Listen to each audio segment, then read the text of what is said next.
अजीज़ो खुदावंद यस्सु मसीह के उत्तम और पाक पुरजलाल बाकमाल और बेमिसाल नाम में खुदा का खादिम फरियाद गिल आपके खिदमत में सलाम पेश करता है। खुदा आपको हर तरह की बरकत अता फरमाए। आज का सवाल अरशद मसीह की तरफ से और एल्फर्ड साहब की तरफ से किया गया है। अरशद साहब कराची से हैं और एल्फर्ड साहब लाहौर से हैं। और सवाल है जी, एक वीडियो शेयर की गई है और कहा गया है कि इसमें जो कंपैरिजन किया जा रहा है क्या ये दुरुस्त है। एक खातून जो अपने शोहर का तारुफ यूं बताती है कि वो पाकिस्तान के बिली ग्राहम हैं, बाकी भी बातें हैं लेकिन स्पेसिफिकली बिली ग्राहम हैं। आप ये वीडियो देखें फिर हम इस पर तबसरा करते हैं। पादी साहब जो है सबसे बड़े हैं, घर में सबसे बड़े, फिर रिस्पॉन्सिबल जो थे और सारी बहन भाइयों के लिए भी एक ब्लेसिंग का बाइस बने, कलीसिया के लिए भी ब्लेसिंग का बाइस बने। पूरी दुनिया में जो है जब भी आप जाते हैं तो लोग कहते हैं कि आप पाकिस्तान का फख्र है। ये वर्ड जो फख्र लफ्ज है, इसको करने के लिए ना जो है वो मिनट लगते हैं ना दिन लगते हैं, बल्कि इसको करने के लिए ईयर लग जाते हैं, क्योंकि दिलों में घुसने के लिए आपको टाइम लगता है। आप एक ही दिन में नहीं घुस सकते, ये टाइम लगता है। और आज हम अप्रिशिएट करते हैं, हम दुनिया के किसी कोने में भी जाएं पास साहब, तो ये जो फख्र की वो जो है वर्ड्स हैं वो ऐसे नहीं दिनों में आ जाते लोगों के दिलों में। तो आपने ना कि सिर्फ पाकिस्तान में, अमेरिका में आप चले जाएं, कनाडा में चले जाएं, यूरोप में चले जाएं, मिडल ईस्ट में चले जाएं, तो हमारा फख्र ये है कि पास्टर अनवर पाकिस्तान के बिली ग्राहम की तरह है। तो इसमें चले जाएं तो हमारा फख्र ये है कि पास्टर अनवर पाकिस्तान के बिली ग्राहम की तरह है।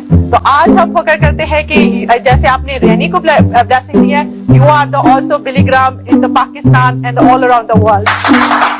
आज हम फख्र करते हैं कि जैसे आपने रैनी को ब्लेसिंग दी है, you are the also Billy Graham in the Pakistan and all around the world.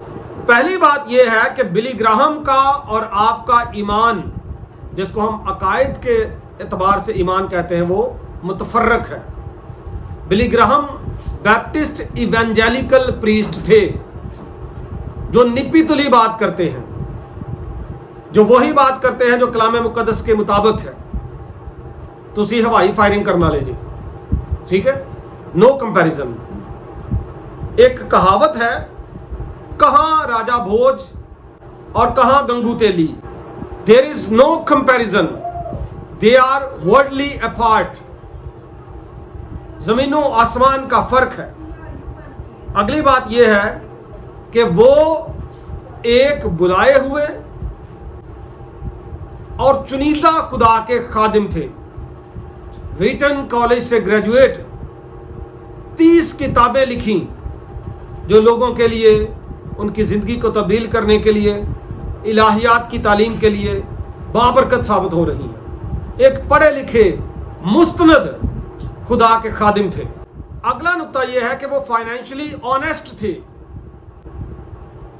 उनके ऑडिट्स होते थे मनी के, पैसे के, और खिदमत का पैसा कहाँ पे लग रहा है सारी तंजीम को, सारे लोगों को पता था। दिल के साफ और खरे इंसान थे। आज भी उनकी तंजीम लाखों रुपया, करोड़ों रुपया खिदमत के कामों में लगा रही है। तो हमारे यहाँ पे क्या हो रहा है, आ रहा है माल, $1 दो एक जान बचेगी, हैं?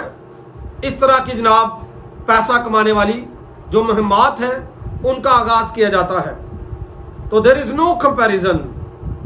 अगली बात यह है कि उनको 8 जो अमरीकी सदूर हैं उनका रूहानी एडवाइज़र होने का एजाज़ हासिल है। He was a adviser of American presidents. यहाँ पे हैरी ट्रूमैन से लेकर जॉर्ज डब्ल्यू बुश तक सब उससे रूहानी तौर पर एडवाइस लेते थे। सब उनके पास दुआ के लिए आते थे। इतना मुस्तनिद वो खुदा का खादिम हुआ है, इतने अजीम लेवल पर, इतने बड़े लेवल पर खुदा ने उनको इस्तेमाल किया है।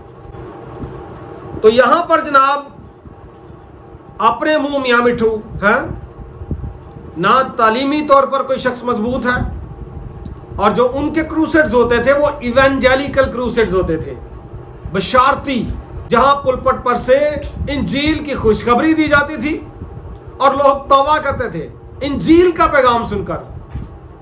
और आप लोग क्या कर रहे हैं, अब सारी दुनिया को पता है। लिहाजा मेरे नज़दीक तो देयर इज़ नो कंपैरिजन।